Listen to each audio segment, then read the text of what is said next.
Jay Floyd speaks life. You gotta stay in the driver's seat of your life. You gotta command your life. You have to grab that steering wheel. Using God, your GPS. You gonna have to grab that steering wheel and take control of what you're doing. Take responsibility for your actions. Make yourself accountable. Give permission to the people around you to hold you accountable. God loves us. God loves us so much. He will send people around us to bless us, to show us how much He loves us, help guide us, help feed us. We gotta learn how to receive that love. We gotta stay healthy enough to receive that love. Feed our good wolf and know how to give it. Know how to stay in community. God loves us. God loves us.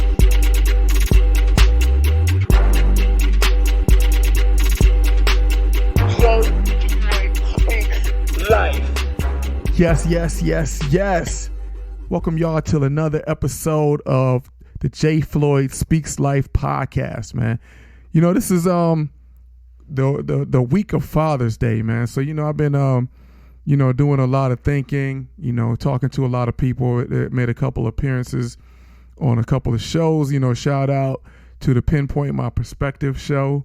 Shout out to Imani Capri and the Conversations and Courage show for both having me on this week.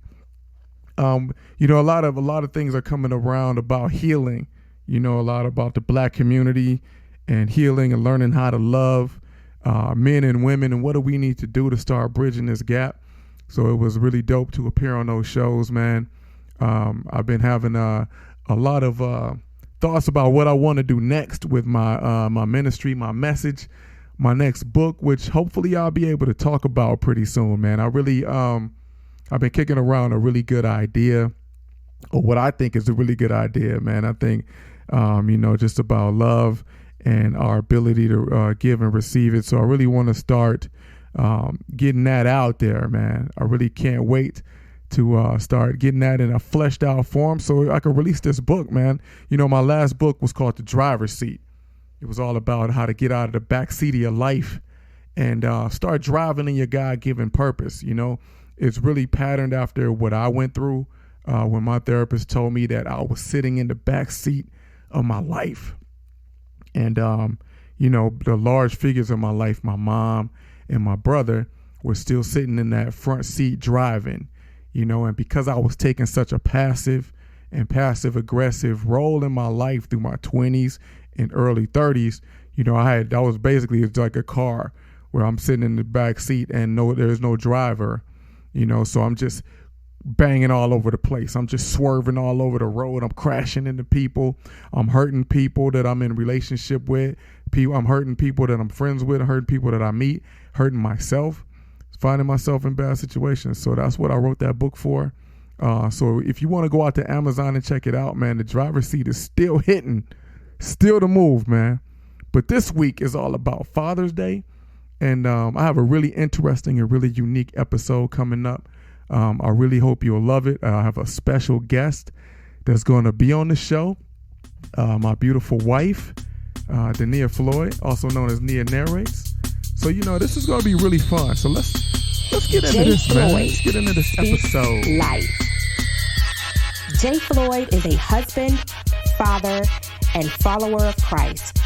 After enduring several tragedies at an early age, he faced depression and anxiety for years. After being led down the path of healing himself, he realized that his purpose is to use his words, his life, and his testimony to help others make similar journeys to healing through God's love. Jay is a Christian self-help author, speaker, and life coach. On this podcast, he will sit down with people you may know through TV or social media, walking in their purpose as they talk about what makes them who they are and simply speak about life. On Jay Floyd Speaks Life. Yeah. Yes. Welcome again to this episode, man. I'm really excited to get into this. This is a Father's Day episode. This is a really special one. Usually I set up these interviews with people, but this one is going to be more like a conversation, right? I wanted to really hit the topic of fatherhood, and what better person to have with me to talk about such a big topic than the person that I'm one flesh with.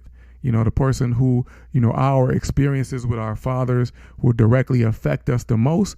And that is my wife, Dennia Floyd, a.k.a. Nia Narrates. What's going on, babe? What's going on? Happy Father's Day. How you living? I'm good. How are you? I'm doing really good, man. I'm doing really good. I'm feeling great about this episode. How you feeling? I'm feeling good. One of the things I wanted to do was kind of talk about a lot of the areas of fatherhood. So I thought, one of the places where if we have a good or bad relationship with our father or whatever it is, the place where it appears the most is in the family, in the marriage, when you go off and you try to live your own life and then you try to raise your kids and be a father or be a mother. That's where that effect comes up. So I really wanted to sit down and talk about it today, babe. I think that's a great idea.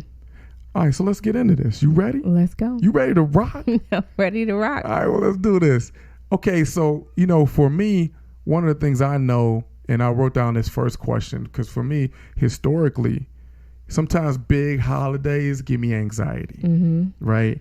So, it's like, what am I feeling as, Father's Day comes up, the pressures of it, or, what I might have to do. For you, as a daughter, as a wife of a person who is a father, what are your feelings as the day comes up? So for me, it's really about celebrating you and, really getting with the kids and doing what we do to make the day special for you. We call Uncle just to, wish him a happy Father's Day as well. And then I'll usually shoot off a text or give my dad a quick call. And then that's pretty much it. So I don't really have any. I think it's exciting because we get to celebrate and, really do fun things for you. But as far as like reaching out to other people and, you hear a lot of people say, oh, my dad, and I'm celebrating. And, I don't have any of those types of notions or anything like that. It's just, my focus is more on you than anybody. Well, I got to say, for one thing, I really appreciate you. I think you do a great job. I appreciate you too. Y'all do some creative things sometimes, man. Listen, there's actually where we are recording right now is in our dining room, and there is a right behind me. There's a picture of the kids, and all three of our kids, and they have "I love you, Dad" on their feet. And, their feet are out. And it's like, it was really dope how y'all did that, man. Yeah, it was a lot of fun. We had a lot of fun. It was a lot of pictures. But, I just really kind of let them do what they wanted to do. It was more so them focusing, just make sure your feet stay where I put them. Everywhere else you can do whatever you want to do, but just keep your feet right where they are. They got the goofy faces and everything. Yeah, we got some really good shots. Hey, that's a really good age. The ages where they was still young enough where, like you said, it was goofy. Everybody played their part and had fun. I love that kind of stuff. So I really appreciate you and the fact that you do that kind of thing, Anytime. So let's go back to the beginning. I know you touched on a few things already, but let's go back in our history, right? Let's talk about the ancestors, back to Africa. Now we can't go back to Africa. Although we did get our ancestry thing going on, we still don't got enough info to go back there. No. Let's talk about our grandfathers. Everybody, in the line biologically, we got two of them, but do we know them? I know, like for me, my mom's father was out of the picture. Like she only met him one time in her life, and that was way before I was born. My dad's father, he happened to die almost exactly a year before I was born. He passed away. So I didn't really get to see any of my grandfathers, but that would have been a good place to kind of start seeing what his fatherhood looked like. You know? Well, what was your experience with grandfathers? Well, both of my mom's parents died when she was younger. So no experience there. And then my dad's parents, my mom and my dad divorced when I was, I was probably about 8 or 9. When they separated when I was 7. So I don't have a lot of memories of them. I do remember that going over my grandparents' house, it was very rare. And they had a black cat, and it was a mean black cat. And they always had nuts, and they always had cheese. Always the good stuff. And it's funny how you remember some like random just stuff. Random. I don't really remember them. I just remember what their house was like. And we would have to go in the back room, and they had this stationary bike with a TV and a bed back there. And that was kind of where we had to hang out whenever we went over there. And that was pretty much it. My grandmother passed away when I was in 2nd grade. And then my grandfather, I didn't have a relationship with him at all. And so he got sick when I was more in my 20s. Mm-hmm. And he went to go live with my dad for a while before they put him in a nursing home, and he passed away. Did you get to see that? I did not. No. No, I didn't. So I didn't really have a grandparents that I could really call on and build a relationship with.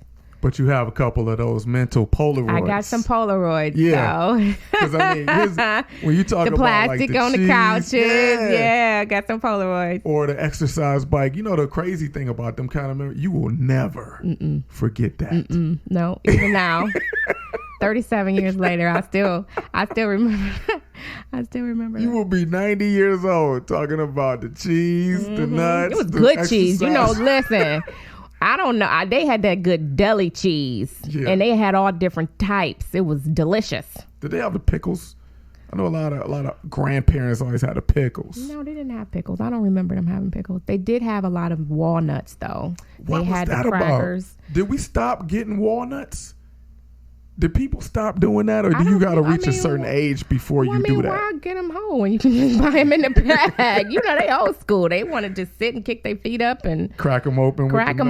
Yeah. It was an active snack. It was an active snack. Yeah. I'm not into the active snack. Maybe while they was reading the paper or something. I don't know. I'm glad we watching some TV. Like that. No. So let's get down to if our grandfathers, we didn't really have that experience. You have a couple Polaroids, which is great. What about our fathers? Our direct experience with Julius Floyd and Dennis Cummings. What was our relationships like and our experience? You want to go first, or you want me to go first? I can go first. So I was the only girl. My mom. And that's huge. That's huge. My mom had 3 kids. My sister had a different father from us. We have a 10-year age difference. And then my brother came first, and then me. So you the baby. I'm the baby of my mom's kids. Yeah. And then, actually, my father had another child before he met my mom. He had a son. And then him and my mom separated, and he got remarried. And then I had 2 more brothers. So still the baby. And I don't really have very many memories of my dad. And still the only girl. Still the only girl. That's huge. I don't have a lot of memories of us being together as a family. I have just like a couple, but not anything significant. So how old were you when they broke up? I was about 7. So it was right after my birthday. I had a really big birthday party. We had just moved out to Maple Heights. Maple. It was the summer of '88. We moved out to Maple Heights. I had a really big party. And shortly after that, my parents separated, and I actually seen my dad leave. Ooh. So it was literally like an argument, and he took some clothes. I guess my grandmother gave my mom a lot of like beautiful dresses that he took with him, and left. I remember that. And then I remember right after my mom just went ham and just working and then making sure she could get the bills and things paid. He kind of came around a little bit, just sporadically. And then as I was coming up, he would come around if we called. So it was more of a, if you need something, call me, but not like on demand. Yeah, it wasn't like a formal relationship. I want to come because I want to see you guys type of thing. It would be like the visitations because, of course that was in place. Yeah. But it was a lot of times where We sit in the driveway with our suitcases, just kind of waiting for Dad to come late nights. But we did have some times where we went over there. Mm-hmm. And my brother was more so interested in going than I was, because it was just kind of weird for me. You know, this is new family, this new woman, these other kids. And, you know, he married someone where she had a son, and then they had more together. Mm-hmm. So it was just a little awkward for me. So I really wasn't kind of interested in the whole going to see Dad thing, unless, you know, it was kind of like a once or twice a year he would come by and kind of hang out for a little bit. Now, this is one thing I want to that you mentioned, is that with you being the only girl, and then there's boys, and then there's more boys, and then there's your dad. It's like when your brother wanted to go over there, maybe it was because the environment was more his vibe, you know, and there wasn't a lot of concessions made to make it feel like a place where you wanted to be. No, I was not interested, like, at all. I just didn't feel, I didn't want to go. Yeah. I was very clear with my mom about that. And she was very, you know, that's your decision. If you don't want to go, then you don't have to. Mm. So I didn't know. I didn't go. And, you know, the funny thing is my sister says, you know, it's so unfortunate that you and your dad don't have a closer relationship, because he was crazy about you when you were a little girl. Wow. He always wanted a girl, and he was so crazy about you. So it almost breaks my heart to kind of see that you guys don't have a stronger relationship than what you do. How does that make you feel to hear that? It's a little sad, you know, because, I mean, it's not like it's lack of effort on my part, but... You know, I mean, it is what it is. Yeah. You know, some people, you just got to meet them where they are and love them from a distance.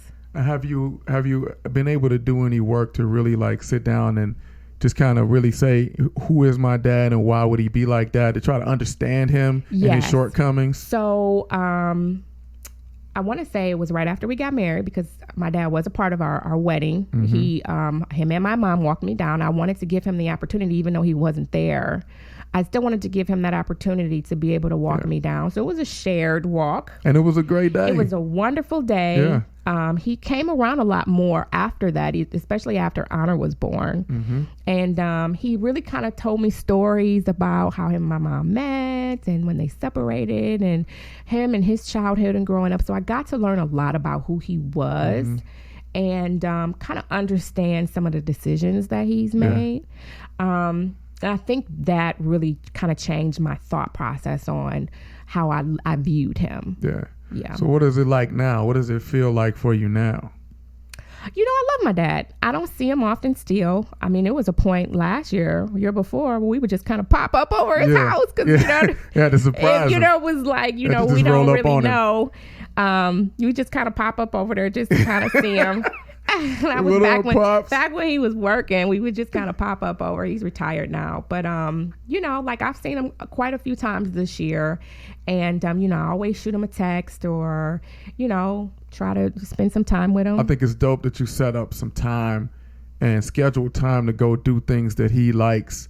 You reached out to, you know, go do bingo with him and stuff. My dad is an avid bingo player, so yeah, I realized that I'm not going to get those kinds of calls. I'm not going to get those, hey, I want to come over and see you guys. Yeah. That may never happen. It hasn't happened, and it may never happen. And so that's kind of my cross. You know, I have to be able to understand that, you know, and one of the things I also notice is that when he does come around, he's really nervous. Yeah. And so, you know, I just really try to love on him, because I don't really know where he is mentally by coming over here and spending time with us, because he doesn't see us that much. He has grandchildren. He has a son-in-law. He has, you know, this daughter that he didn't really get a chance to spend much time with. So I don't really know how he feels when he comes here. So I just really try to love on him and make him feel welcome. But it's usually by invite. And so, you know, I just really try to just extend myself. Sometimes, you know, I kind of feel some kind of way about it. I kind of feel like, you know, why do I have to put forth all of this effort just to see my dad? Yeah. And then I'm just like, you know what? He blessed me with one father. And, you know, I'm supposed to honor him, whether I want to or not, whether you know, because sometimes it's really just about having grace. And sometimes I don't feel like it. Sometimes I'm just like, you know what? No, I should have a dad that calls me. I should have a dad that wants to come see me and be present in his grandkids' life. And you have every right to feel that. But at the end of the day, that's not what I have. And I still love him because he's my father. And I think that deep down inside, he wants to do those things, but I don't know what is going on with him. Yeah. And so I'm gonna love him from afar. And, on those times where it's like, hey, I want to see you, I want to, spend some time with you, we'll do that. We'll go and we'll schedule time to see him. Yeah. And, just do that. It was remember when I told him that we were getting married, he told me that, and this was after we got married, when we sat down and talked, and he told me, he said, it messed me up to hear that you were getting married, because here it is, I'm supposed to be the person that you fall in love with first, and I've been gone for so long, and you done met somebody and you done found that love, and I didn't even get a chance to show you what that looked like. Mm-hmm. And that hurt my heart so much, because it's true. Yeah. But in the midst of that, I'm thankful to God for placing such an amazing person in my life to give me that love, to love me, and fill those gaps. And, just God's love fills those gaps. So, I thought, I just was like, wow, okay. I think that's a word, man. Wow. That's really good. I think that's a testimony to forgiveness. Yeah. I think you do a great job with it. I like the fact that you said, I should, or I wish I had a parent like blah, blah, blah, but I don't. I have this. So it's like, I think that's something a lot of people can take note to, because they feel the same way. We can sit and harp on what we coulda, shoulda, woulda, wish we woulda, wish we had. Yeah. But we got what we got. I have my moments, but at the end of the day, I'm grateful for what I have. And I'm okay with that. It's about boundaries and setting those boundaries, and not, you got to be comfortable with where you are before you go reach out to people and, meet them where they are. What does that look like to have some boundaries? I know that's something, we all struggle with boundaries. Like, what does that look like though? How do we do that? I don't know. I guess maybe it's easy for me to do it from afar. Yeah. Because when I see him, it's all love, and it's kind of like a bittersweet thing, because it's like, man, I feel so good hanging out with you and being here with you, but sometimes it's kind of like, okay, so when is the next time it's gonna happen? Like, okay, am I gonna talk to you in another month or so? One thing I noticed, and I think you touched on it, and I think it's really kind of pertinent to the story, is you said when he comes around, he's nervous. Mm-hmm. And, he also is not nervous to talk to me. No. Or to talk to dudes, to talk to Speed or talk to somebody else. Or even my brother, or maybe not even his kids or my sister. So I think, and like you said, maybe, and like you said, your sister alluded to, is, you're his only girl. I wonder if he has feelings of inadequacy, of not being good enough, you know what I mean? And maybe he feels nervous. I don't know how to do this. Maybe. How do you parent a girl? Maybe he doesn't. Maybe he feels, maybe that's the root of that nervousness, I wonder. I don't know. Maybe, one of the things that I'm always conscious of is to make sure I give him a really big hug and tell him I love him, and that I'm so happy to see him, and I'm so happy he came. And I do that when I see him and when I leave. Yeah. Just to let him know, like, everything that happened, all of that stuff that happened, let's just really celebrate this moment that we have together, because I love it. We can move on to the next. I don't know if I'm going to see you tomorrow. So let's just celebrate what we have right here, and let's end it on a good note. And, let that be our last memory together. So that way, if we see each other again next time, we can build a new memory. Let's build these memories now. Let's not focus on all of the stuff that happened back in the past. Because granted, it's built me. It's shaped us both. And has a lot to do with how our relationship is. Because there's times where we see each other and we don't have much to say. Mm-hmm. But we're spending that time. And, maybe next time we'll have more. There'll be more for us to build on. So just being intentional. You said something real powerful. You said it shaped you. How do you think that affected you relationship wise? Well, not having your dad around, there's a lot of rejection in that. Especially if you're reaching out and there's, I'm not getting a reach back. Yeah. So there's a lot of rejection in that. There's a lot of no trust. I have no trust. I don't take you for your word. I don't believe you. You got to show me. Yeah. Your actions need to show. Because, you know, you could say. You got better. But when we first met, it was like, bruh. Bruh. But no, I mean, isn't that the story of a lot of women, though? Isn't that? I'm saying, no. Your father, I mean, you know, you have that love from your mother. But your father is the first person that's going to show you what a relationship, what type of man you potentially want to be with when you get older. Give you a sense of protection.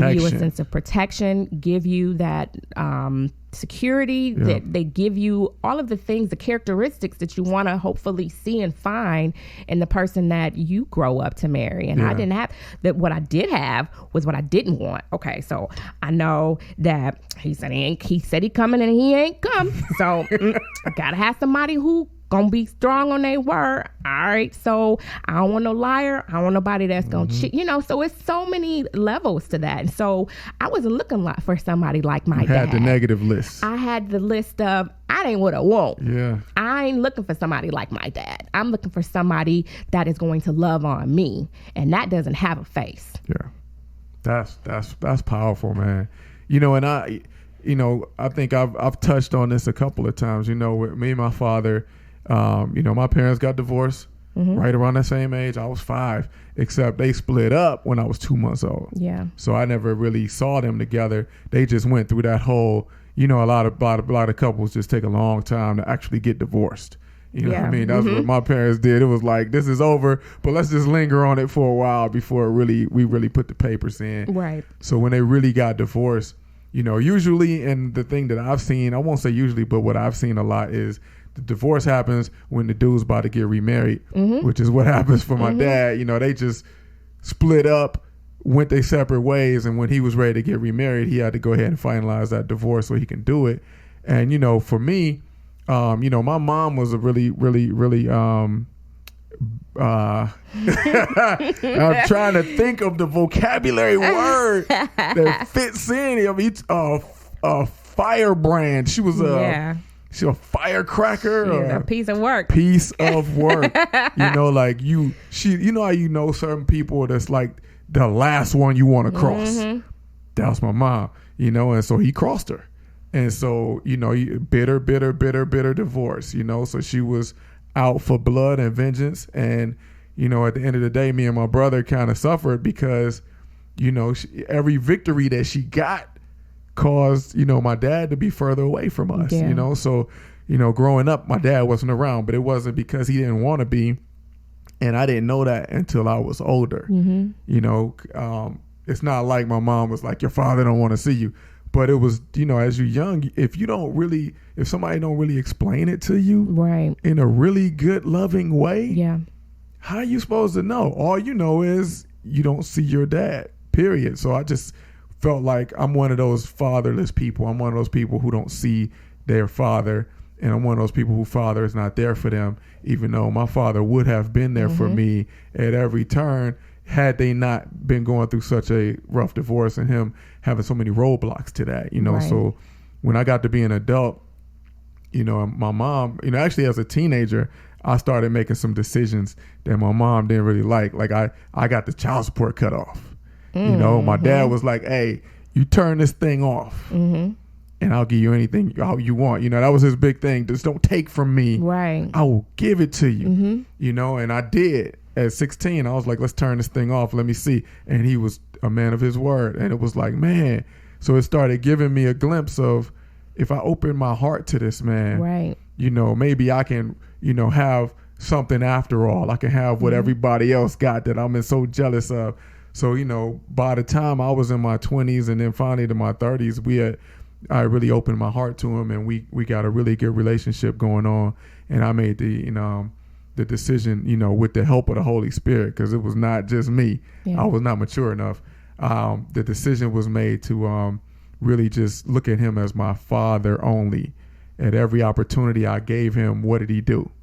And only judge him on that. I couldn't judge him on that whole stuff would happen with my mom, because to this day, I'm 43 years old and I still don't know everything that happened. All I know is they got divorced. I don't know, because it ain't really my business at the end of the day, because I can't figure it out. All I can do is judge them on what happened with us, and when it came time for him to be a father, to me personally, he was an A+ father. A+. You know, yay, Daddy Floyd. Exactly.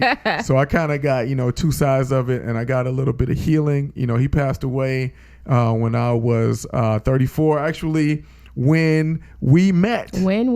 I did not get a chance to meet Daddy Floyd. Yes, the week that we met, my dad passed away on Father's Day. Yeah.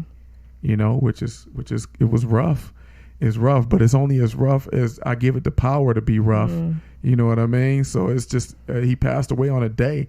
It just happened to be Father's Day, but hey, it's Father's Day. So I'm going to celebrate him. Yeah. You know what I mean? Yeah. And shout out to you, because you always suggest that we go visit Pops. Oh, we going to see Daddy Floyd. At the cemetery every Father's Day. You we always taking the kids. We going. We taking pictures. Even when it's been very rough for me, you still suggest it, and it's always a great visit. And I really appreciate that. I know when we met, your struggles with your dad was a topic that you did not want to. Closed door. You didn't want to go there. Don't touch the knob. It's not happening. Man, don't bring it up. We ain't talking about it. Next subject. But you did let me in a little bit and let me talk about it. Yeah. And not only that, you were there. It's not like you was just closed door on father stuff. Because then you turned around and was there at every step for me, even pushing me to really get some real healing.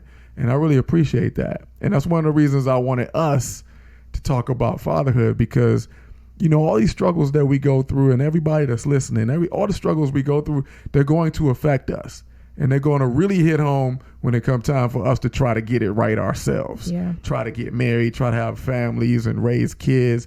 All that stuff start bubbling up, man, and you got to really seek some healing. Yeah. You got to seek God. You got to let the Holy Spirit work on you. You got to seek counsel. You got to go to therapy. You got to talk to some people who done been through it.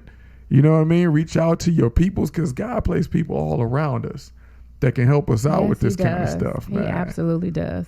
So again, shout out to you, babe. I love you. I love you too. And you Thank did you really for great. being open to that, because it's it's one thing to say, hey, let's go visit. Yeah. The cemetery. I was willing. I won't say I was extremely open. Some of it I was like, oh. But you went. Yes. You could still feel like, hey, I don't want to celebrate Father's Day. Yeah. Even though I'm a father, I don't want to celebrate. That's not a good day for me. Yeah. But that's not what you do. That's we true. go and we take pictures, and you have your moment. The kids have their moment to really talk. Yeah. And spend time, and it's a good day. And listen, I want to shout out, just encourage anybody out there who's looking for their mate. When you're looking, man, do not, men, women, don't just look for the person that puts you in a comfort zone, a person that gives you what you've always gotten. If you get something that's kind of pushing you to get better, talk to God about that. You know what I mean? And try to get some clarity on it, because I know for me, a lot of the stuff that we went through, you were pushing me out of my comfort zone. All the way out of your And I ain't comfort like zone. it. It wasn't fun. No. But it was Never is. the best for me. And I wouldn't be who I am had you not done it. You know what I mean? Had I not been open to receive it. So listen, God knows what he's doing when he puts us together with people. I think a lot of times we ruin it and we run away because we don't want to get pushed out of our comfort zone. But God don't want us in the comfort zone, man. Listen up, y'all. All right. So we're going to get into a couple of things. The last thing, we talked about our grandparents. We talked about our fathers. We talked about how our fathers have affected relationships and marriage. What about parenting? How does that affect how we approach parenting? And I know we have I won't say a unique situation. It's actually probably the more normalized common situation, in that we have a blended family. And it, so when we met and got married, I had a daughter from a previous relationship. And so, that throws an additional challenge into, being a family and building those blocks. And so on top of us having issues from our fathers, good and bad experiences that we bring into it, then we have to start to, how do we build and let God move us past this generational type thing that we got going on, which a lot of us have going on with blended families. But so how do you think your experience with fatherhood in general, as you grew up, as you were shaped, like you said, it shaped you? How did it affect how you approach parenting, or overall in our family? So I think that, with me not having my dad around, it really highlighted my mom more. And my mom was not easy. She still ain't easy, okay? Yeah. She ain't no joke, okay? So, she's a little old school. She's very old school. Her mind frame is, you need to struggle. I'm gonna show you. Yeah. You get that one good time. Then after that, you need to figure it out. Yeah. Don't come now. You working now? Oh, okay. So you go ahead and get out there and you can buy all your own clothes and everything that you need, because you don't.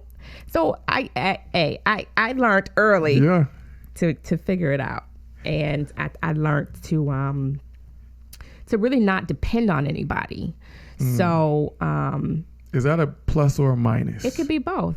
Yeah. It could be both. I think that it was both for me. It was a plus for me because, I knew how to get out there and make it happen, and, and find me a job and work and pay my bills and really be good with budgeting and money.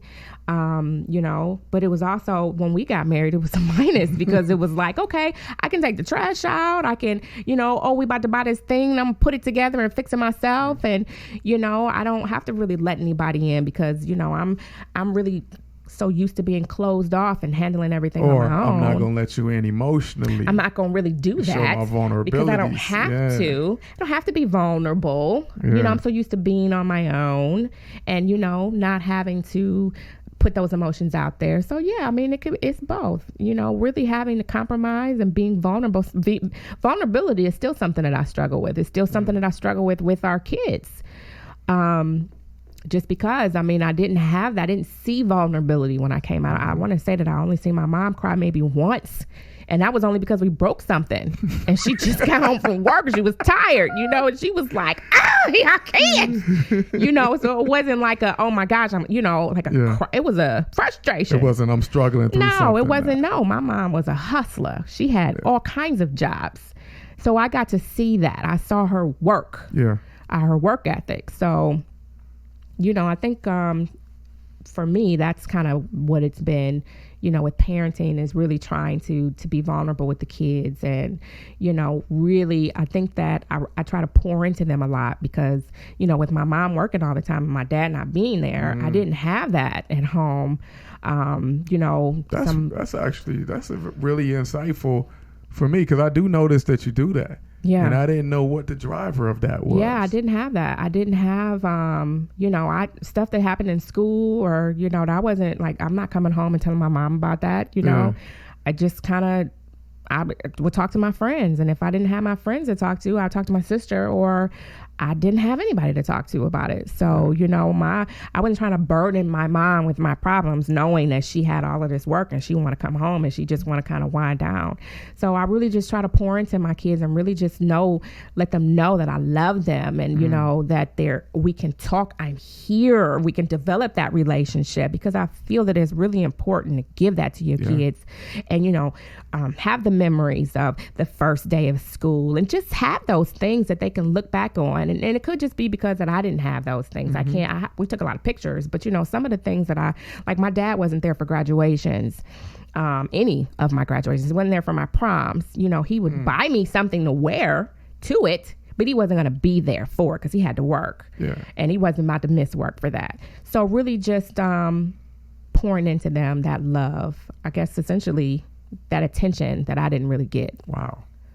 That is, that's why I'm really glad we did this show, because that's really, I'm learning things about you as well, and learning things about us, and it's making sense to me.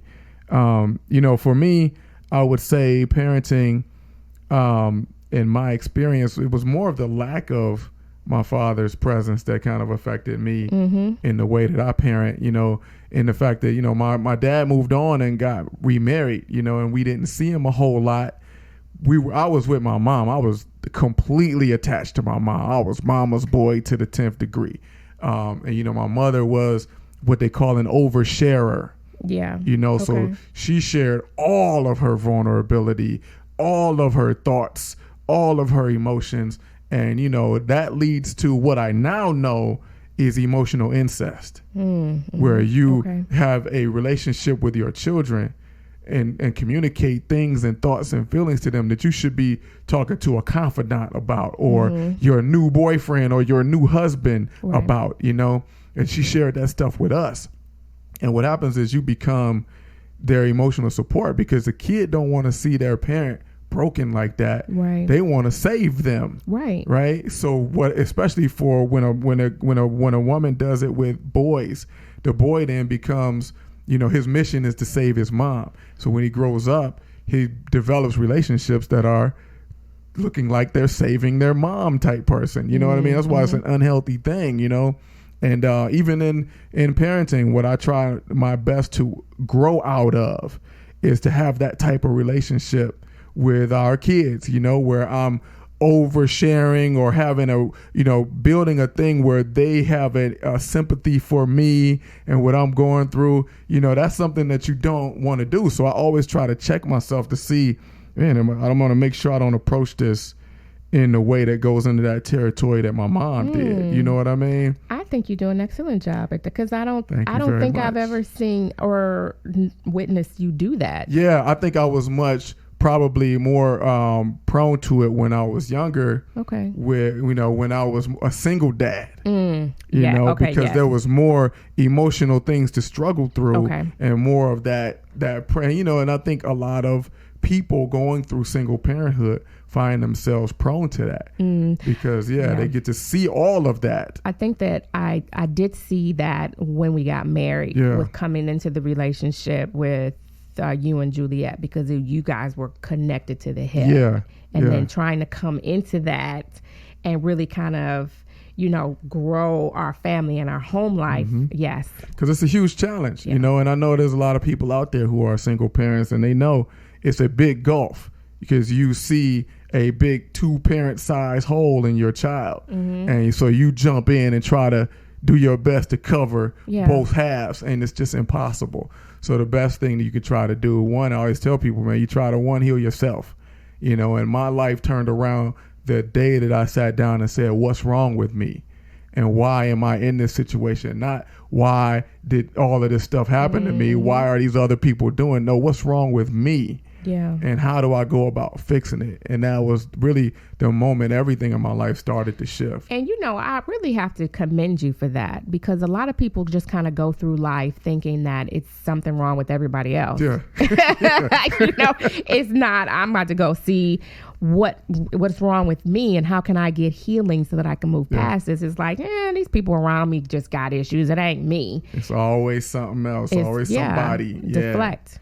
But no, it's, you know, and, you know, raising children is a challenge, you know, and we find ourselves in these challenges constantly, every season, every month, every week. Yes. It's something new, you know. We try our best to, you know, keep a Christian blueprint, you know, keep the word in our marriage and in our family, and do our best. But it's challenges constantly, yes, you know, it is. And the way that our fathering affected us is always going to be a stumbling block, but it's not the end of the road. You know, God reaches in and says, I can heal all of that because I am your heavenly Father. I am the ultimate Father. So I can heal all of that. And I can even show you how what happened was a blessing and not a completely bad thing, you know? So I think that's the really beauty of it, you know, because God will turn all of that and be like, you know, let me show you how it all comes together for the story that I already wrote for you. Yes. You know? Yes. That's the beauty of it all. Thank you, God, for that. Yes, indeed. So we coming up on the end of our segment, man, and we just have a couple of questions. And I think some of these are going to touch on some topics that we already hit, but we still want to shout them out because I asked on Facebook for some questions. And shout out to Charvez, who gave us this quick question. VZ. She said, I didn't realize until I was an adult how my father's friendship versus fatherhood affected me, in the sense that he never made me feel precious and protected. He just made me a cool-ass rollie. For both of you, what is an example of some things in your father relationship that shaped your adulthood that you have had to forgive or reconcile? Whew. I think just not having a relationship with Jeremiah has been what I've had to forgive and really reconcile with myself.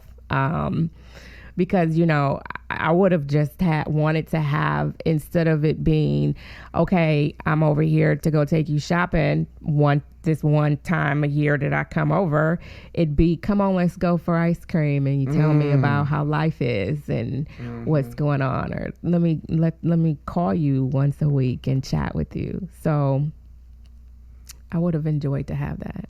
Yeah, your father's taking notes out there. I forgive my father for that. I do. That's beautiful. And for me, I think the same thing, not being there, because, you know, as a kid, I kind of put it on him. And, you know, I was actually blessed with an experience where my dad got sick for the first time in his life, and he was in the hospital for a day. And I went out and stayed in the room with him. You know, I pulled up the cot next to his bed. And, you know, once the nurse came in and shut the lights down and everything, he just started talking, man. And he told me about my entire, like, my existence. Like, how did I come to this world, man?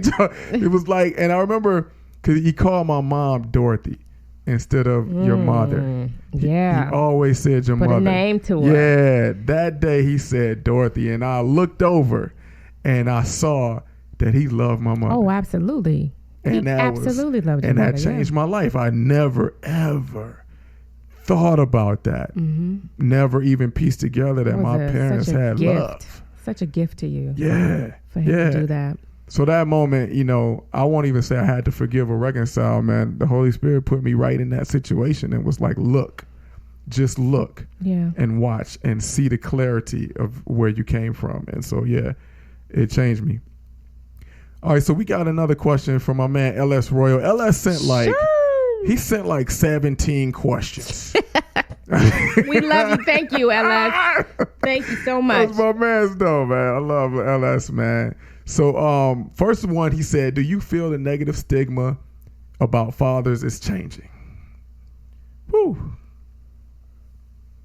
You want to hit that one? I would say no. Yeah. The only reason why I would say that is because I still see I see in the community of the older men that, you know, there seems, especially like people that we're friends with, that, you know, they're very, you know, they try to celebrate one another. They're really pushing people into like fatherhood initiatives and, you know, really trying to build them up. But I want to say maybe with this younger generation, it's still no, I don't think so. I think that a lot of the times they're still in a position where big mom is going to take care of the kid. Yeah. They're going to step in and do what they can and really take that away from the father. Because one, he don't want to be bothered, or two, he's not really in a space he doesn't have the wherewithal to do it. You know what, I want to just piggyback on something you said earlier, where we talked about you being the only girl that your father had, and, you know, the different approaches and how he was much more comfortable with the boys, with the male children. You know, I think that one of the things that we do a disservice with our kids is that whole treating, you know, so different, you know, and with girls, it's like we're so hard on them. They got to be so perfect. Don't make no mistake. Don't go out here and get pregnant. You ruin your life and do this. When it's like, when a dude could go to prison, get a couple girls pregnant, and we throw a party for him. Yeah. It's all good. Boys will be boys. Boys will be boys. And grandma, mom, somebody's going to step in to take care of it and make sure everything is okay. But when the woman makes those kind of mistakes, because the baby stays. Yes. It's a completely different story. It's a different type of impact.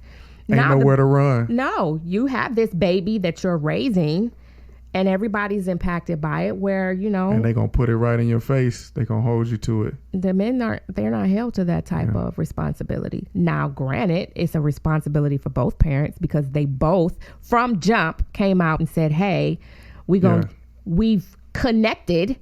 So the moment that she says, hey, I'm pregnant, Dad, you've stepped into that fatherhood role from jump. Yeah. Not when the baby gets there. Once the baby's been conceived, you are father. Is that a problem society-wise, community-wise? Like, because, I mean, I've seen women be like, hey, can you watch your kid tonight? A father being with their kid ain't watching them. But I mean, what is it? What are they going to call it if they don't see him? Now, I agree that you're not watching your kids. You're spending quality time.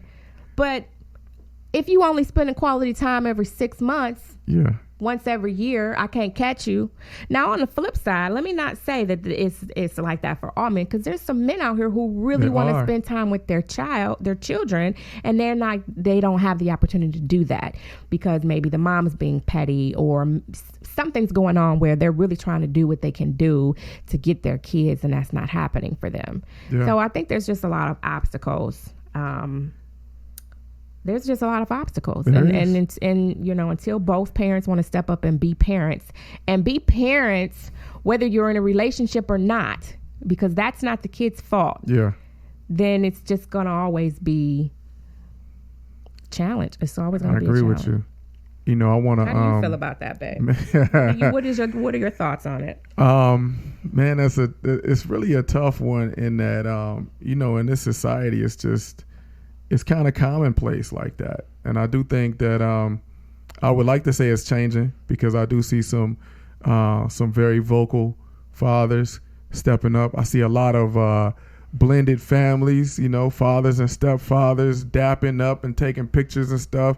I think the blended family situation has taken a step forward. I think people have, you know, are starting to learn how to navigate that thing, because it's not so taboo and hidden no more.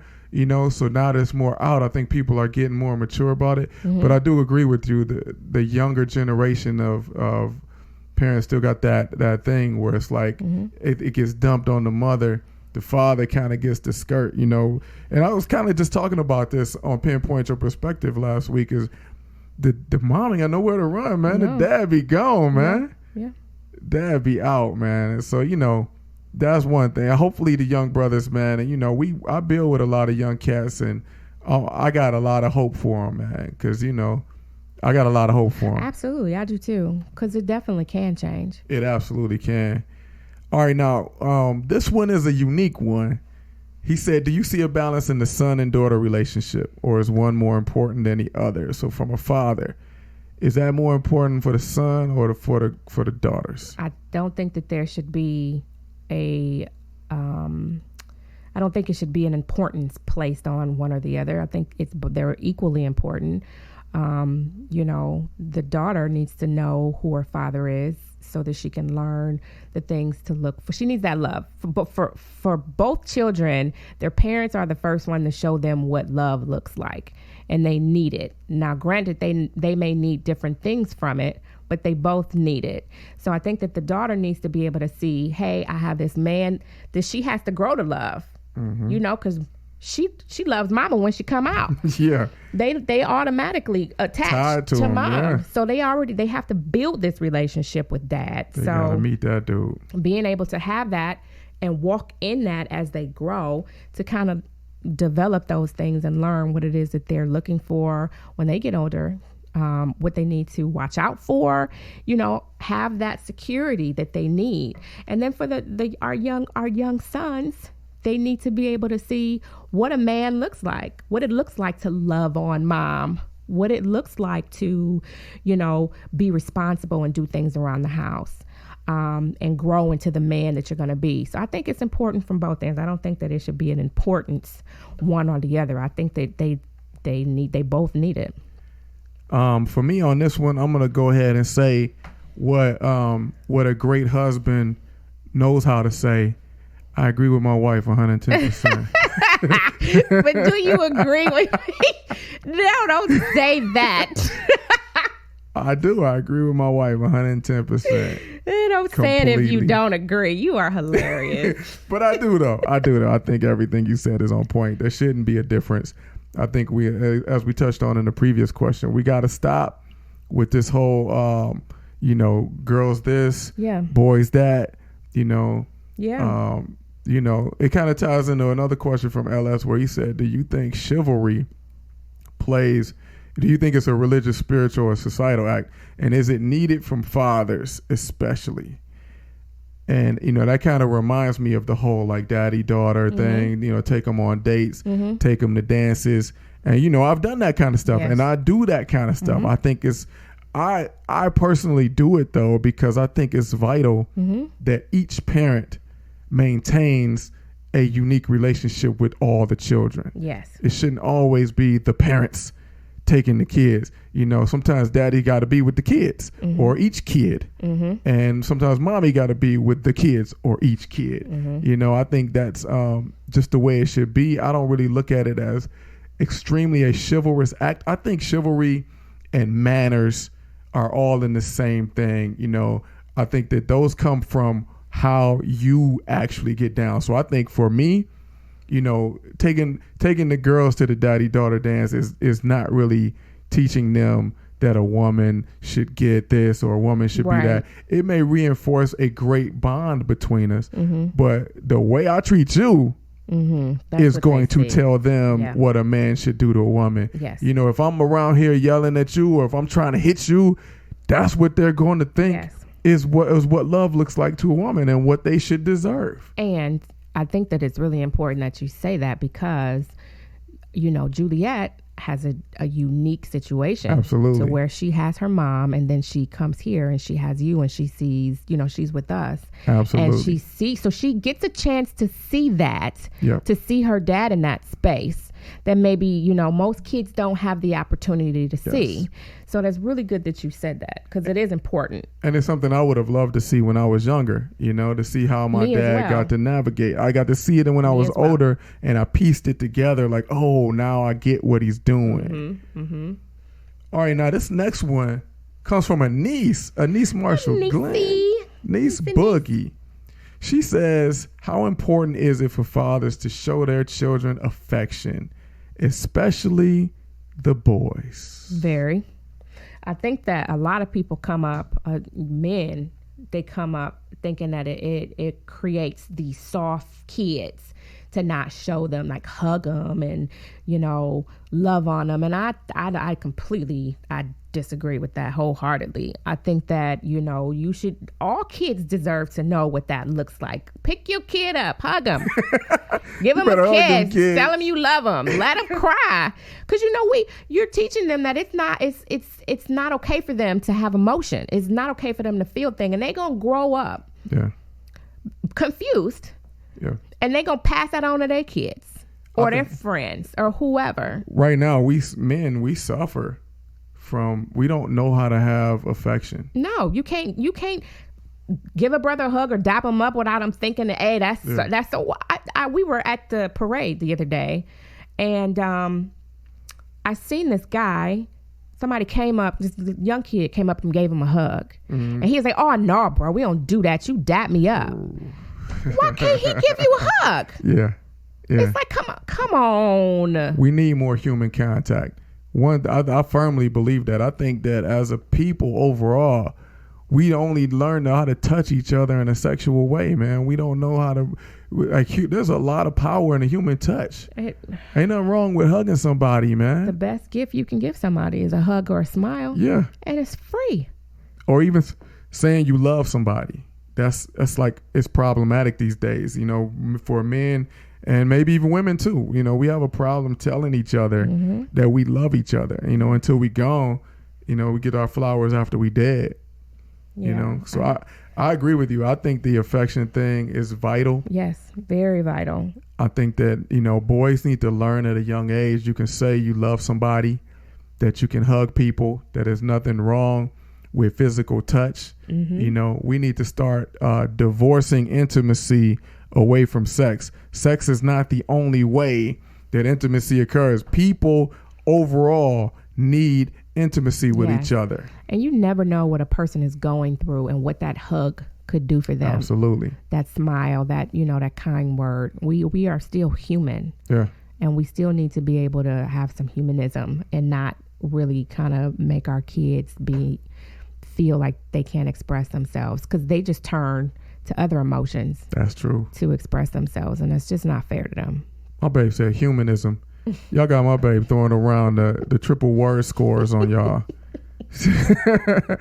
But no, you know, I think it's really plain, and I'll end it on this. You know, I think for me personally, you know, my dad, you know, he was born in 1927, man, in Duncanville, Alabama. and they just didn't grow up like that. You know, my dad was a really soft-spoken guy, you know, very nice guy, very patient guy, but he wasn't all into physical intimacy and stuff like that. He wasn't going to embrace me. No hugs. I don't remember ever getting a hug from him except at my brother's funeral. And even then I'm kind of just blurrily guessing. I can't remember it. Yeah. But I remember the day he passed away. I laid on him. You know, he was in the hospital bed, and I laid my head next to his on his pillow, and just kind of put my arm around him, and it felt so good. And it never dawned on me that I really wanted that. It never crossed my mind till right then, right when it was too late. I was like, oh, I want it. I didn't even know. Didn't even know. And I remember my stepmom looking down at me, and I think she realized, you know, because she just kind of rubbed me on my back, you know. And, you know, it's just one of them things, man. So, you know, I encourage everybody, man, to learn how to be courageous enough to love each other, man. Ain't nothing wrong with that. No. My grandma told me God is love. Love is God. So, you know, ain't nothing wrong with love. Let God show. Let God run through us. His light shine. Yeah, ain't nothing wrong with that. So, on that note, I'm going to skip LS's other 43 questions. Because we are at our time limit, man. I really appreciate him. It was a great show. Thank you so much, everyone, for your questions. We appreciate it. And they were dope questions, they were too, really man. Good questions. Thank you so much. I know I sent it all last minute, but we had good feedback. Babe, I want to thank you so much. Thank you for inviting me. This was fun. See? You might even have your own podcast one day. Hey, who knows? Who knows? What's next for the Nia Narrates? Who knows? Who knows? So thank everybody for listening, man. I love this show. I had a ton of fun. Wonderful show. Thank you. And keep rocking with me, man. My next show will be Kelly Parker, man. Yay. She's a really dope author. My babe's a big fan. I'm a big fan of everyone that you've had on the show so far. I'm so excited. Chef Wells, my girl Chloe, and now you getting Miss Kelly Parker. Yes. I'm super excited to hear how the show turns out. All right. So again, I love all of y'all. Thank you for rocking with me. And join me again right here on J. Floyd Speaks Life.